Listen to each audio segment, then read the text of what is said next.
Now, to keep a conversation going once you've asked a great question, you need certain skills to keep it going. Otherwise, the conversation might stop. The first is 3 head nods. As somebody is talking, just nod 3 times. 1, 2, 3. Now, you might only do 1, maybe 2, but no more than 3, because 3 communicates, tell me more, I'm interested. More than 3 says, shut up.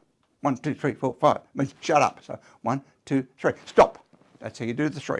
Second is use what's called a throw. So when you ask a good question, you lean forward slightly and put your palm out as though you're actually throwing the control to the other person, which in fact is what you're doing. So tell me more about what happened then. When the hand comes back and you move back, it instructs the other person that when the hand comes in and you move back, that they've got to talk and you're going to listen. So I use a throw, 3 head nods. Now we're going to use chin evaluation. The most common gesture you'll see when you've asked somebody to make a decision, black, white, yes, no, for and against, is this gesture here. The hand comes just below the chin and it makes stroking movements. It appears to be linked in evolutionary terms to men sitting around fireplaces deciding the future or the fate of something, where they would do beard stroking.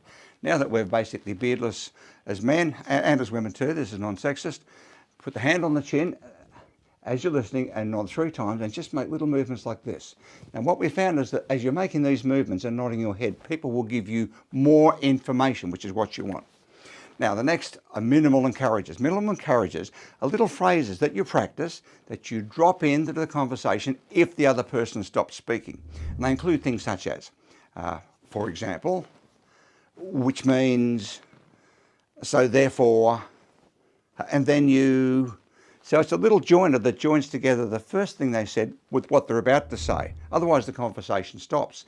If the conversation stops, you might start talking, and we don't want that. So for example, which means, so therefore,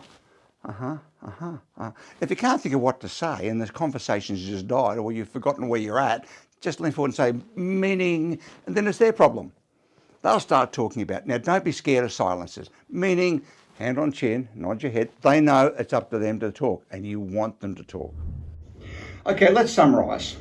Use 3 head nods. 1, 2, 3. Keeps people talking. Use the throw. Open palm facing up, facing out. Gets them to talk.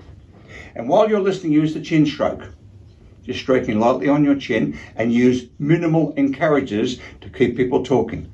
For example, which means, so therefore, and if you can't think of what to say, just meaning,